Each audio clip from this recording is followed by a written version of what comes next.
Started. Mad's ready, Aaron ready. Woo woo! Ready All over right, here. here we go. Well, first of all, I've got to tell you that tonight is an extra special Startup Grind Chicago, and you'll learn a little bit more about that in a couple of minutes. But so a little bit of backstory on Startup Grind for anyone that is new to Startup Grind. We were founded just about 10 years ago. Chicago was one of the very earliest chapters for Startup Grind, chapter number 12. We are now on our 96th event. Next year, we promise to bring back our global conference and in person. And a couple years ago, we had 10,000 attendees, and this year we had thousands upon thousands attending virtually. A little bit about our values and why we're here today.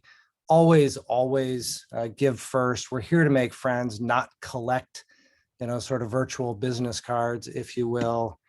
And beyond that, it really everything that we do here comes down to three things. And it's really all about inspiration, education, and connection. And we bring to you extraordinary founders like we've got here tonight that I know absolutely positively will inspire and educate everyone here tonight. But it's that third piece, connection, that is really up to you. And so what I would challenge everybody here to do tonight, and we're going to do this by putting everybody into little breakout rooms, is connect with someone. And what do I mean by that? I mean, let them know who you are, your name, why you're here, and the startup you're working on, or your superpower. And please connect with someone and make plans to do something outside of this virtual reality that we're in here today. So, Aaron, if we are ready, Madeline, if we are ready, let's send everyone to breakout rooms and please connect. Good luck.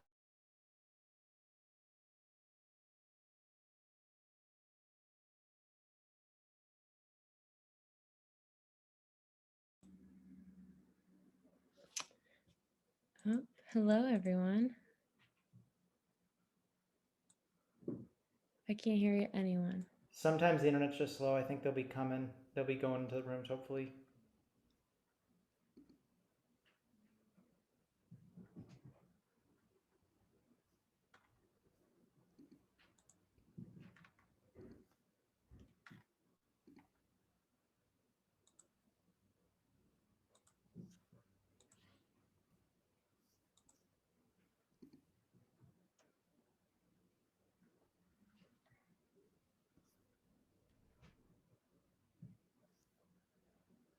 Oh, you have to let everyone be able to unmute themselves. I'll do that.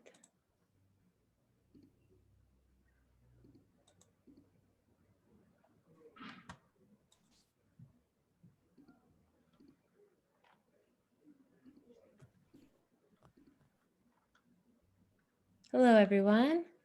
Hey, I was in breakout 3 and nobody joined me, so I got lonely, so I decided to come back here. All right. What? Sorry about that. Like we have some people stuck in breakout limbo. Yeah, I'm trying to move them. All right, we got Victoria in group 1. So maybe we can move Nick to group 1 too. Victoria all by herself too. She just went in all by herself, so let's see if we can get you in there with her. Yeah, shouldn't leave her lonely. Don't want to do that. What's up, Emil? How are you doing? He's up there silent. Yeah, he might be stuck in limbo too. Okay, I'm going to 1. I just got the invite. Awesome. All right, go.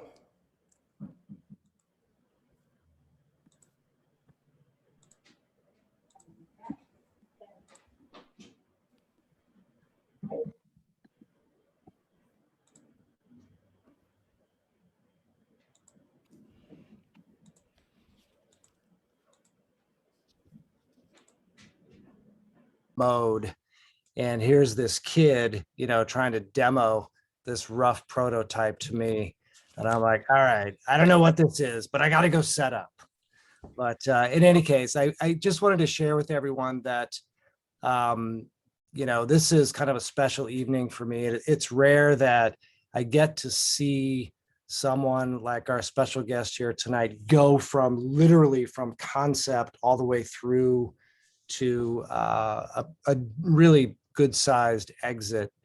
But one of our biggest traditions here tonight is that when we do introduce our guests, I need everybody, and that means absolutely everybody, to literally stand up and cheer as loud as you possibly can, which means, of course, you're going to have to unmute yourself just for a minute. We'll allow it just for a minute or maybe like 20 seconds. And when I say our special guest name, I need everybody to cheer as loud as you possibly can. Disturb your neighbors, wake up the kids, get the dog barking, whatever it is. All right. Here we go. Let's welcome Arnav Dalmia.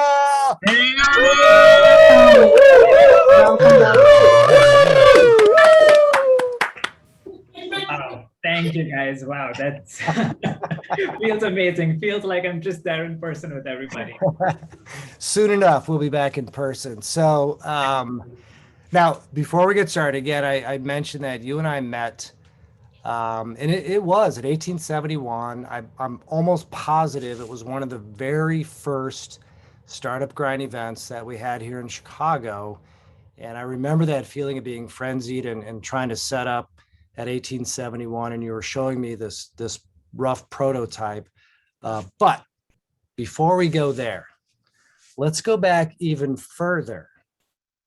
And if you don't mind, tell us a little bit about, like where you grew up, the kinds of things you were thinking about as a kid, and if there was, I don't know, maybe this budding entrepreneur at some point.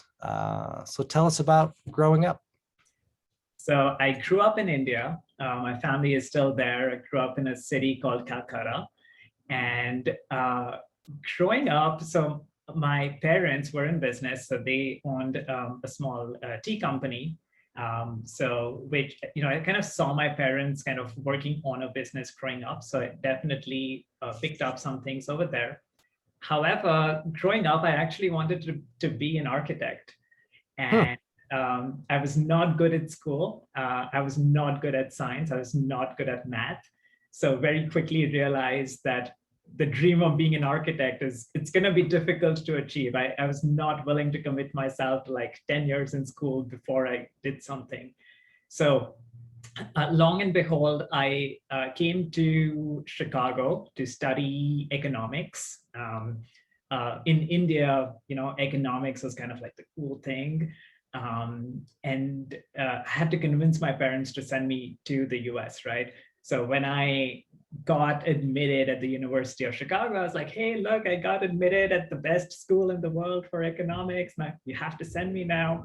So that was my card to actually come here. So came to the US in 2009 to attend University of Chicago to study economics, and got my first taste of entrepreneurship in 2012, actually. So the university organizes these competitions, and one of them is called the New Venture Challenge. And we had no idea that we were going to actually turn it into a business, but I kind of told myself, I'm spending so much money that my parents are investing in my education. Let's try to make the most of my time over here and just learn what it means to come up with a business plan. So we came up for a business plan, which is today Cubii, but had no idea it would go from being a business plan to a real company. Wow. I guess I didn't realize that this idea originated out of New Venture Challenge. By the way, I used to be a judge there long ago. So we have more than one connection here outside of Startup Grind. So you're at University of Chicago, and I believe the way they do it, you can tell us more, is they establish teams, right? So tell us about how that team formation came about? Well, I literally had to grab a few of my buddies and somewhat bribe them to be a part of the team, because scrappy college kids, right? We only went to this event, to this New Venture Challenge event, because the university told us they're gonna give everybody $100 to whoever shows up at the event. And they were trying to get more people to come and sign up. So they incentivized everybody by saying, I'm gonna give you $100. So I got like a few friends together. One of them is actually my co-founder and wife, Shivani. That's another story for how we met. But got a few friends together, and I said, who doesn't want $100? Let's just go, let's eat free food, and let's grab $100 and come back. While being there, we were like, you know what, this thing sounds interesting. Why don't we just kind of get together and do something and see where it goes? So that's how we got there. So we'll get to your wife soon enough, and I've had a great pleasure of meeting her several times. But so tell us about the inspiration, though. Like, what actually was the spark that gave you the idea for Cubii? It's a great question. I don't know if many people on this call know what the backstory is. I see some friends on the call, Nick, Mark, Betsy.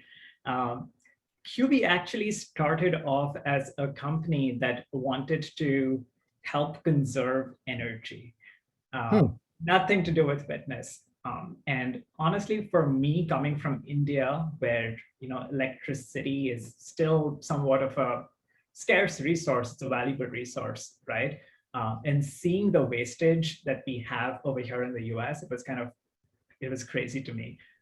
Like stores on Michigan Avenue, lights are still on even at midnight, like all through the night, right? Nobody's there and stuff. So the idea was, how do we help people realize that energy is precious and valuable? And the idea was, what if we get people to like generate electricity by pedaling? And it shows to you that, look, so much effort goes into powering a cell phone or a cube light. And so that's how we first came up with this idea for a pedal device, was to help people understand the value of energy.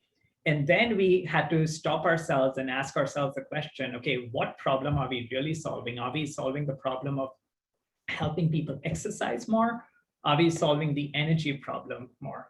And I think we came to a realization that there was a bigger problem, which was the health problem, that people sitting at desks were not moving enough. They were not getting enough activity, due to which you have all kinds of health problems, obesity, and so on and so forth. So we thought that that was the main problem. So we kept the energy thing aside for the moment and decided to focus on the health side of things. So you ended up pitching that, I'm guessing. And so how did it go? It went well. We placed second. Oh, We did not place first. Who won? Who won, by the way? Do you remember? It was a company that did free printing services. And for a long time, there was like stiff competition between us and them, but unfortunately, they're not in business anymore. So coming second is not a bad thing, guys. Just keep that in mind. That's right. You don't have to come first.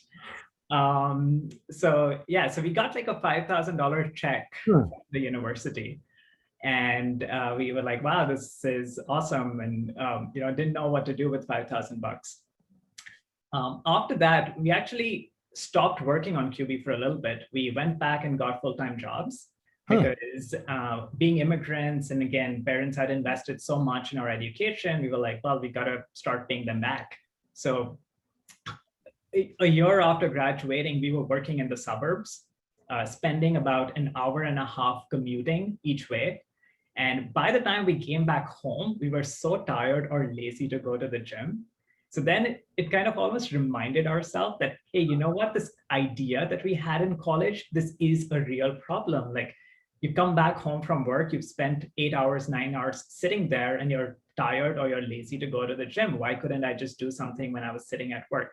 So I think it was over wine and cheese, as typically happens. Like, all of us, we got together and we were like, you know what, that idea, we even had the $5,000 that we got from the university.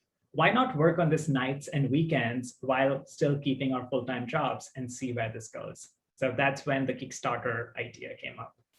Got it. So, and then remind me, so I met you, I think it was 2013, I think it was that right? 2014, yeah. 2014. And so the $5,000, what did that get you? Did that get you the prototype or what? The $5,000 plus $40,000 that I had accumulated from my job. So I would say 45,000 is what we had to begin with, which got us a prototype and allowed us to launch a campaign on Kickstarter. So tell us about that, because I don't know how many folks, well, certainly the folks that know you well know the outcome of that Kickstarter campaign. But walk us through that. So, you know, you launched and how did you promote it and all of those things? Well, so the funny thing is that we were actually still working on our full-time jobs when we launched the campaign, because we just did not know what would happen. We did not want to quit our jobs, right, at that time. So we decided to kind of test it out. Like Kickstarter for us was really a way to just test out whether this idea has any legs. So we used 45,000 to like build a prototype, shoot a video, launched the campaign, still working full-time jobs. You know, I show up at work one day and my boss comes to my desk and throws the Chicago Tribune in front of me. He's like, what the hell is this? What's going on? Because we were all over the news by then. You know, this was a new innovative product. Like it was picked up by Cranes and Tribune and like literally all the press outlets out there. So he stops by my desk and he's pretty furious because he's like, have you been working for me? Have you been like working on this thing on the side? And to make it worse for us, Shivani and Ryota, my two co-founders, they were also working at the same company with me. So my boss is like, what are the three of you doing? Like, it seems like I am funding your startup and you guys are like not even doing any work. So at that time, we knew we needed to quit, which we did about a month in, and decided to focus on Cubii full time. The campaign became one of the most funded campaigns from Chicago at its time. We had a goal of about $80,000, and we ended up raising about $300,000 in a span of a month. So that was validation enough for us that, okay, it's time to quit our jobs and make this our full-time focus. That is awesome. So now that's validation. Yeah.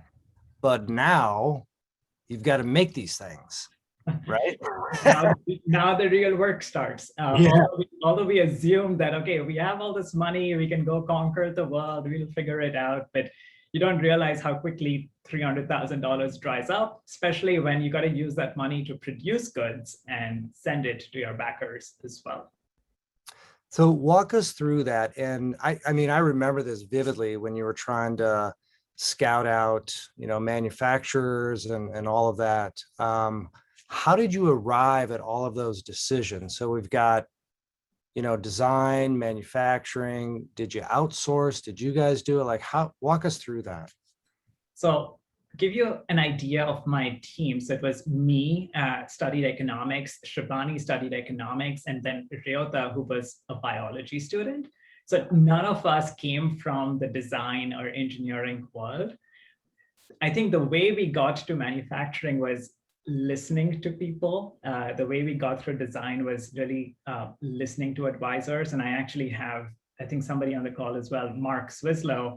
I want to give a shout out to Mark and to Nick. So they really supported us in the early days when we were trying to figure out the whole manufacturing process. So we did not know anything, but we knew that people around us have been there, done that. So we just asked questions. We solicited advice. We asked for feedback. We took the feedback really seriously. Our mentors were kind enough to make introductions for us in the US as well as China, which is where we make the product. And we really leveraged those contacts, leveraged the advice and feedback that we were getting to take it from concept to production. I'm curious, so you raised 300,000 through Kickstarter, and that got you basically money to produce, what was it, 1,000 cubies? 1,000 How are you guys surviving? We rented we rented a one-bedroom apartment that the three of us were living in together. And literally trying to save costs on all fronts. We did not have a salary at that point. So we were supporting ourselves and trying to support the business. And very frankly, fundraising was extremely difficult for us in the early days. And quite frankly, even after the Kickstarter campaign and many years after the Kickstarter campaign, fundraising continued to be really hard, especially raising money for a hardware company in Chicago. Yeah. We had all of this validation, but people just did not get it. So we had to become creative. We had to come up with ways to bootstrap. And I like to say, build the business the old-fashioned way, where we're not trying to do fancy things, not trying to go after fancy stuff and spend tons of money on marketing. Just we had to focus on the fundamentals of the business, on unit economics, and try and generate a profit and then reinvest the profit back into the company. So so you go through this process with Kickstarter, you get 1,000 of these things made, you get them out. How long was that from sort of end? We thought we could do it in 12 months, but actually took a year and a half, which now when I speak to product development experts, they were like, a year and a half? Wow, how did you guys do it? That's like super quick from a product development perspective. So again, I think it was not knowing what we did not know. We just took it a step at a time, kind of tried to ask the right questions and tried to surround ourselves with mentors and advisors who had done that. So once you get to that point, that's a huge milestone, right? What's the next step? Like, what was the next sort of milestone for you guys? I mean, how did you scale, I guess, early on, post Kickstarter? It's a great question, Tom. Like I said, I think we were glamored by startups that were raising millions of dollars, right? You're surrounded by all of them all the time. Those are the ones that you read about in the news. You don't read about the ones that are kind of bootstrapped and mom and pop and like smaller companies. So we were glamored by companies in Silicon Valley and Chicago raising millions of dollars. And we tried to do that. And it would really frustrate us when we were not able to do so because people just did not get the concept. They kept thinking that this was a gadget that people are going to fall out of love with. People found it gimmicky and so on and so forth because we were really disrupting a category. We were creating a category, and a lot of people just did not get it. So even after we had generated about, let's say, $5 million in sales, which in the software world, you would be raising like a Series B or Series C at that point. But for us, even after generating $5 to $6 million in sales, we were having a tough time fundraising. So we continued to be scrappy, and we continued to, again, focus on the fundamentals. By necessity, not by choice, we were forced to focus on the fundamentals, tried to generate a profit, reinvest the profit back into the company. And we just kept doing that consistently for the next 3-4 years until the time we were acquired. And in retrospect, I think that was one of the best decisions we made because we did not end up diluting ourselves or any of our early investors. So when it came time for an exit, people had some of the best exits ever from any startup investments that they've done, because they invested at a modest valuation, and because they were not diluted, they still owned a significant piece of the company. So oftentimes my early investors have reached out to me and said that the returns they got from Cubii were better than any software related or SaaS returns that they've gotten because of the way we built the business. I love that so much. I mean, I think you'd mentioned about sort of the glamour, surrounding, raising tons of money. And while you were going through this, this was really when Chicago was starting to emerge as, maybe Silicon Valley would call us flyover country, which, Yep. nobody likes, but there were a lot of, unicorns Yeah. that were emerging at that point in time. So lots of money flying around, but inevitably, what does that mean? It means you're giving up Yeah. a huge part of your company. I'm curious though, during that sort of the grind, sorry for the pun, but did you guys ever like think, what have we done? Did you ever like think maybe we should, I don't know, move on, pivot, or do something? Or did you just keep at it? Multiple times we thought, what are we doing? And Tom, you're absolutely right. I think it's because raising money has become such a glamorous thing, right? The first question we would get asked talking to any investor or in general in any interview was, how much money have you guys raised? And if I were to say, oh, I've raised $1 million, people would look at us and think that they've just raised $1 million, which means they don't have anything substantial. Nobody would ask us about how much revenue are you guys generating? Are you guys profitable? Whereas in my mind, those are the first questions I would ask an entrepreneur if I were to make an investment. Like, are you guys profitable? Are you guys generating revenue? But nobody asked us those questions. The only questions we would get is how much money you've raised. And we would say like a really small amount. So I think I lost my train of thought, but many a times we would think that maybe we're doing something wrong because we're not being able to raise that round of financing. But then because, again, we were surrounded by some really good mentors, they kept telling us, focus on the fundamentals, the valuation and the money will come.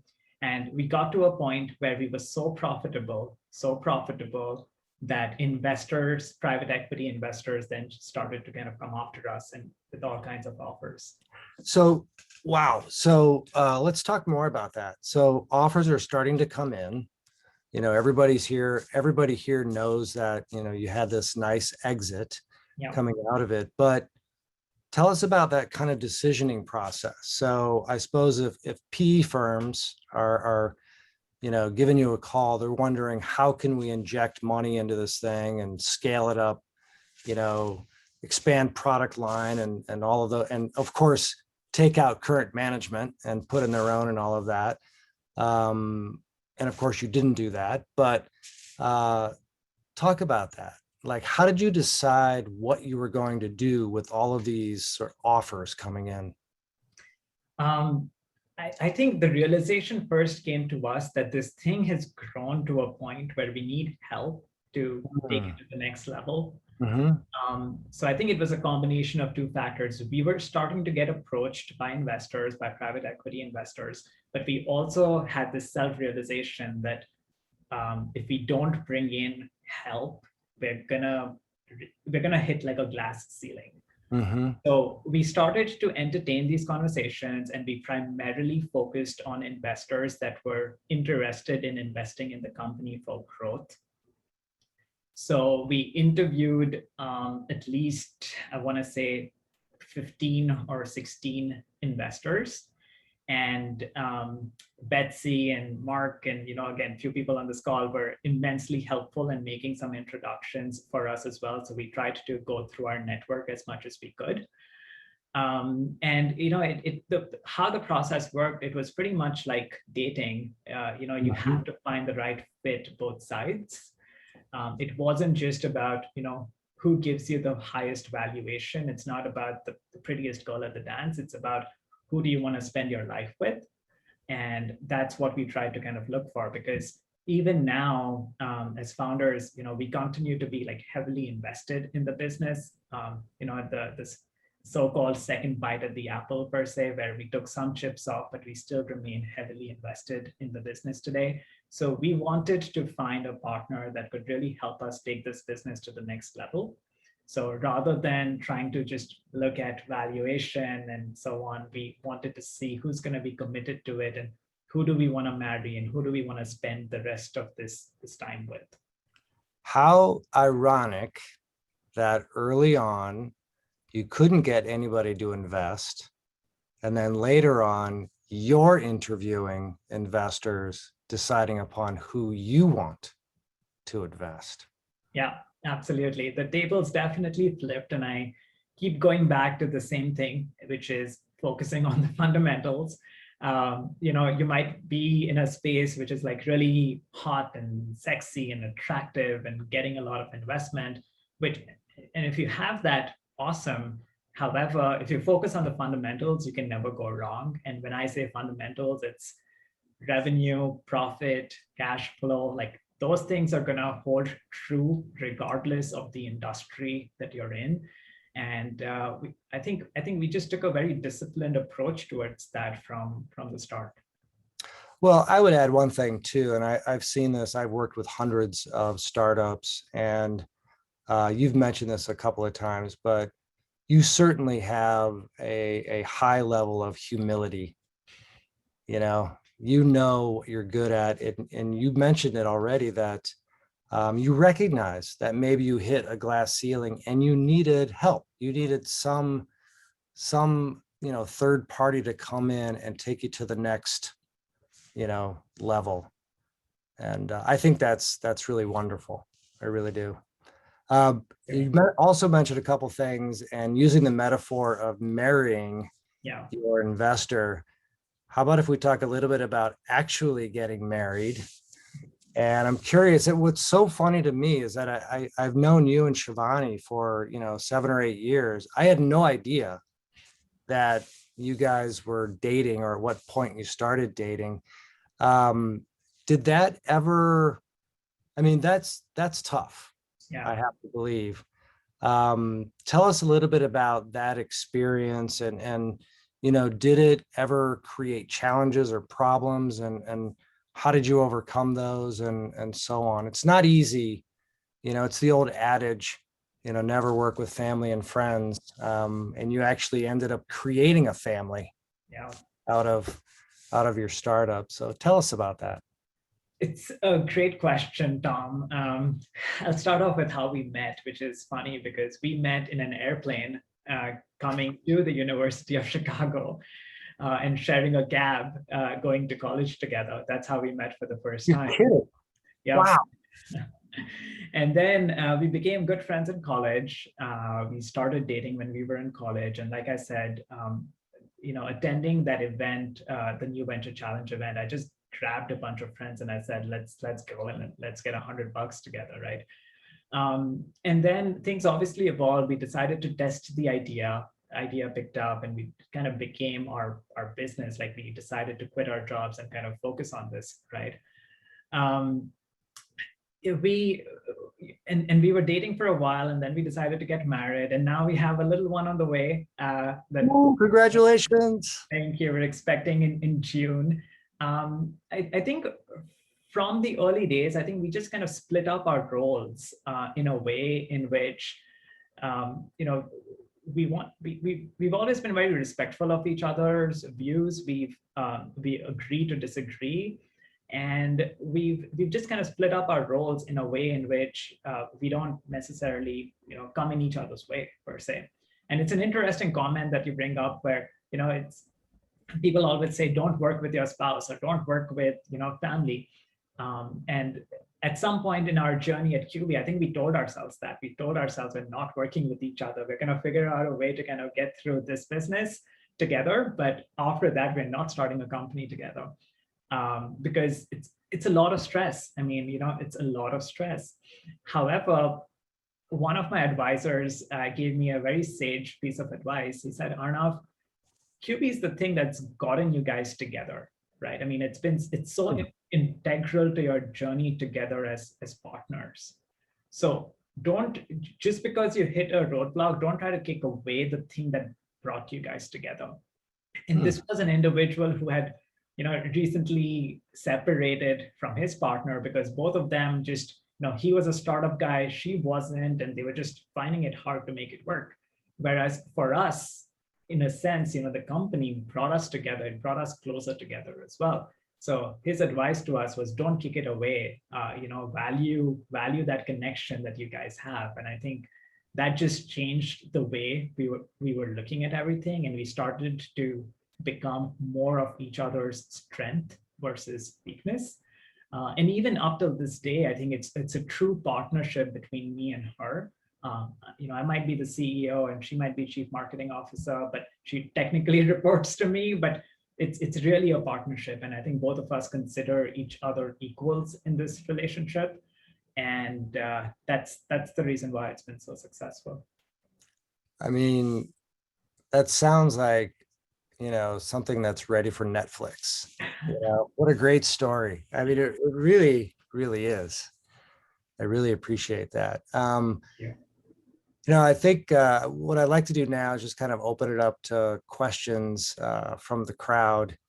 And as they sort of pour in here, one of the things is, so you'd mentioned that you're still sort of invested in, this partnership or whatever it is, this acquisition and so on. What's your new role, and how do you transition from, founder through that whole grind that you just described? And is it tough, to kind of walk away from your baby, I guess, and say, give it to somebody else? And so I think from a mindset perspective, we don't look at it like that. Shivani and I, we still own a very significant portion of the business today. So we actually rolled over a lot of our proceeds. So for the folks who are familiar with how private equity works, as founders, sometimes you have the option of rolling over into the new company. So we actually retained a really significant part of our ownership in the company. We just took a few chips off the table. So I am still continuing in the same role as CEO, and Shivani is continuing in the same role as Chief Marketing Officer. wow. So not much has changed, quite frankly, Tom.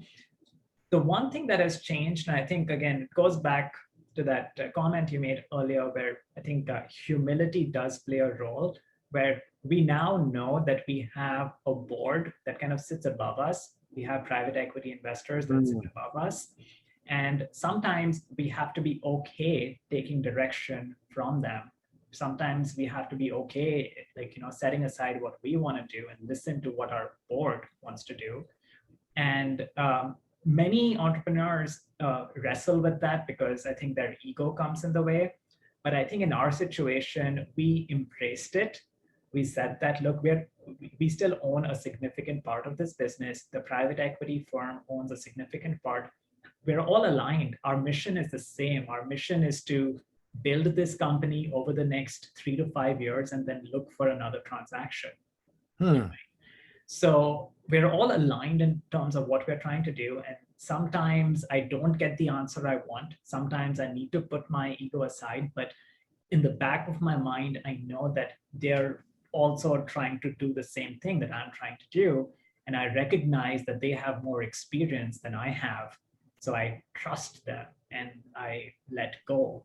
So I think that's the one thing that has changed. I now feel like I have a partner in the business who I implicitly trust because we're aligned to achieve the same thing. They like the fact that, we are invested and we consider this still to be our business. I really don't view this as an acquisition, or I don't view it as an exit. I really view this as the second phase in our journey, where we have a partner we can sort of lean on if we need resources, if we need advice. So things have continued to be the same, but I think it goes back to that attitude of just being, again, humble and being willing to accept feedback and advice. I think something that's very interesting, and there's been kind of this common thread throughout your story, and I'm actually honored and proud to be a part of this, but you've had a lot of mentors and a small handful that are here tonight with us. And the way you described your board that you have now, it almost seems like, although it's much more official, that now you have this group of mentors. Yeah. Is that it? Did having mentors early on and throughout help you with that transition? 100%. I think we wouldn't be here without those same mentors, and I think it definitely made the transition easier because I view our current board again as mentors. I don't necessarily view them as people I report to. I view them as an advisory group that I can tap into when I need to, and they have that implicit trust in me as well. They know that Arnav's going to reach out if there's a problem or if he's unsure about something. But day to day, they continue to trust me and Shivani to run the business. So I think from a day-to-day perspective, really not much has changed. If anything, we have access to a lot more resources and advisors now. That's phenomenal. So I've got a sea of questions here. So I've got to present some of these to you. So one, going back to Kickstarter, how did you guys market early on? I mean, with no budget or what have you, what'd you guys do? It's a great question. Again, goes back to the fundamentals where we focused on things that were free, like press and PR. We ourselves contacted a number of press outlets and NPR, and just tried to share our story and what makes it exciting. But again, a lot of grind, a lot of just heavy lifting. There, I would love to say there's some secret sauce or some magic dust, but no, it was just a lot of heavy lifting, a lot of grinding. We did not have money on like a digital marketing campaign and all of that kind of stuff. So we just did stuff that was free, and we tried to be as scrappy as we could. Was there anything that a couple of times here in the chat, the word resilient has popped up? Any advice for the folks here, like how to keep at it, like how to keep that resilience, how to keep going? It's a great question. I think you need to have some purpose about why you're building what you're building. And for me, there are very few people who know this, but seeing my family grow up in business, I knew that there were some business challenges that they were facing.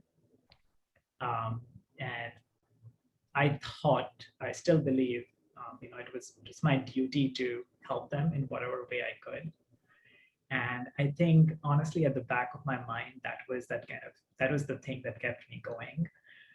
Just having like a broader purpose that was kind of beyond myself, and just knowing that I got to make this thing work. I got to make it successful. It's not for myself. It's for my family.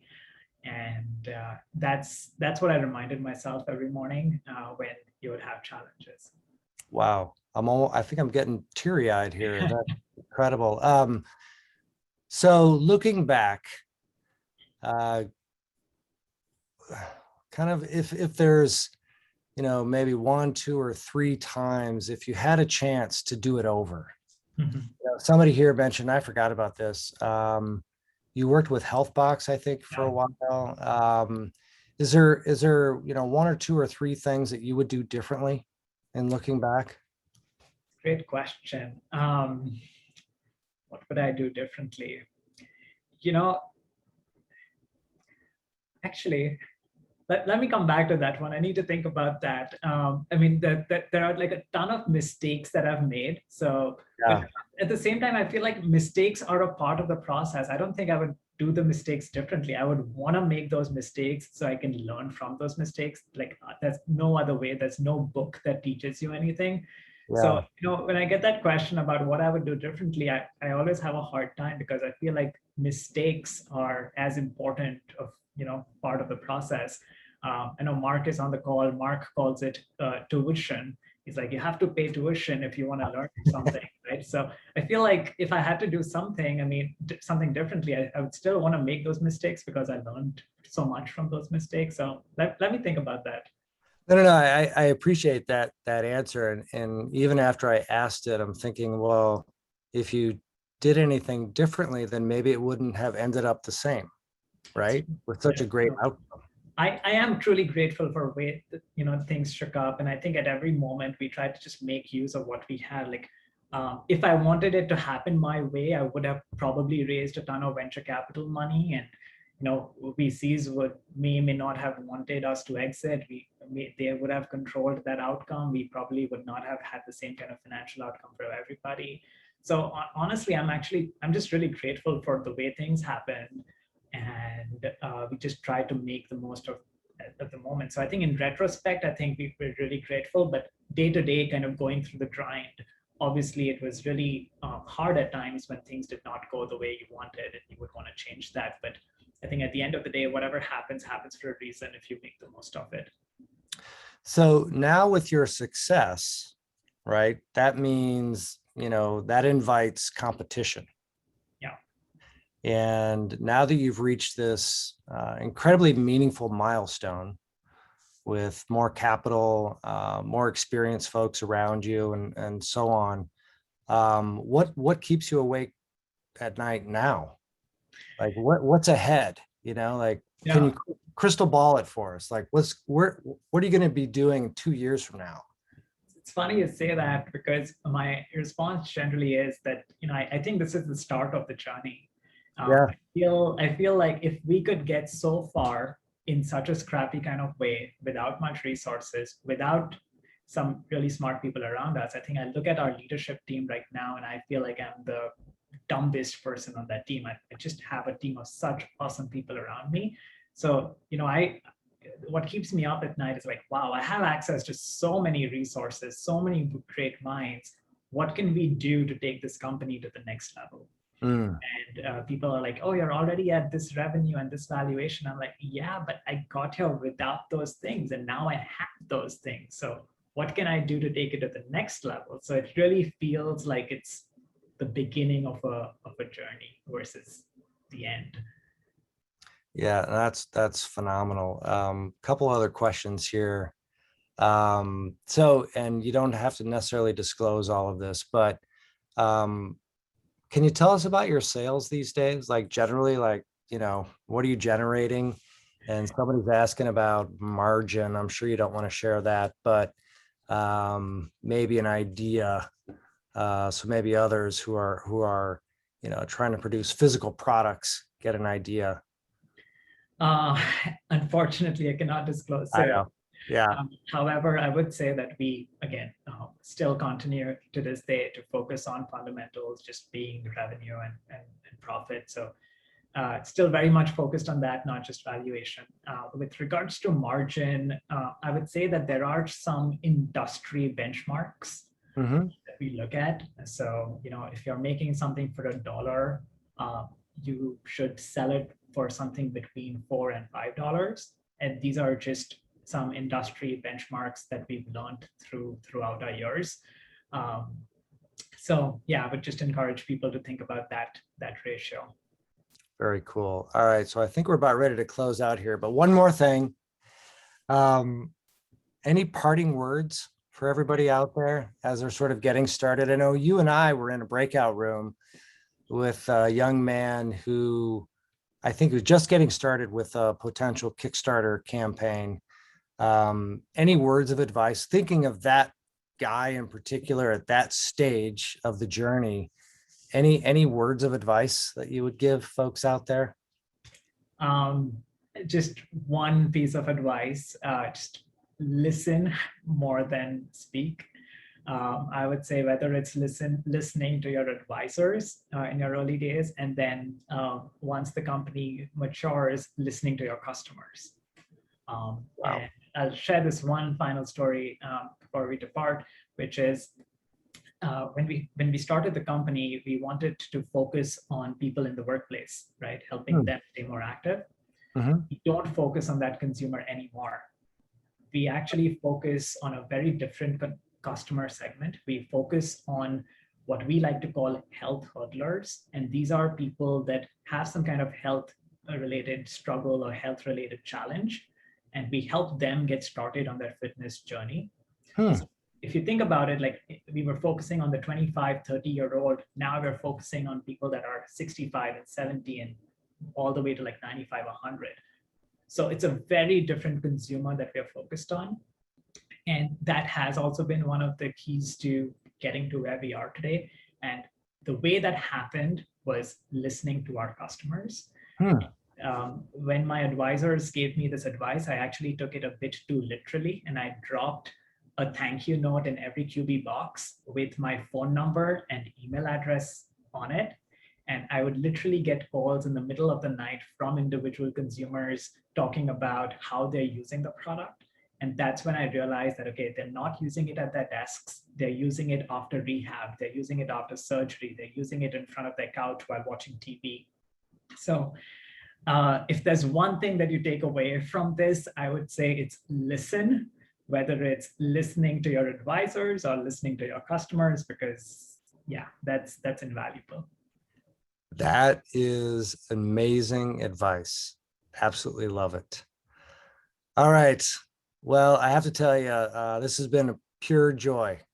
Thank you. It has been as well for me too, just kind of coming full circle, having met you at a Startup Grind event and being here. So thank you for having me. It really is. I have to say, I really enjoyed sort of watching you progress with Cubii, and you really are to be commended. And congrats again on the new baby coming soon. But Madeline, I don't know if you're still there. I think you are. Just a couple of closing traditions that we have. If there's anyone out there who is in need of something, whether it's, I don't know, helping with a Kickstarter campaign or whatever that might be, just put it in the chat right now, and share your email address or what have you, and just try to connect with others during this. But just one final thing, Arnav, for you. I again, really, really grateful for having you here tonight, and really, really inspiring. Thank you, guys. Thanks, Tom. Thank you very much. Thank you. All right. So again, everybody, please feel free to share anything that you're in need of these days, or anything that you can share with others. And we'll let that go for another 10 or 20 seconds here. But thanks to everyone for coming out tonight. Thanks to all of your mentors, by the way, that came out. Holy cow. I know we have Betsy Ziegler here from 1871, a couple of your other mentors as well. What a wonderful, wonderful evening, and great discussion. Awesome.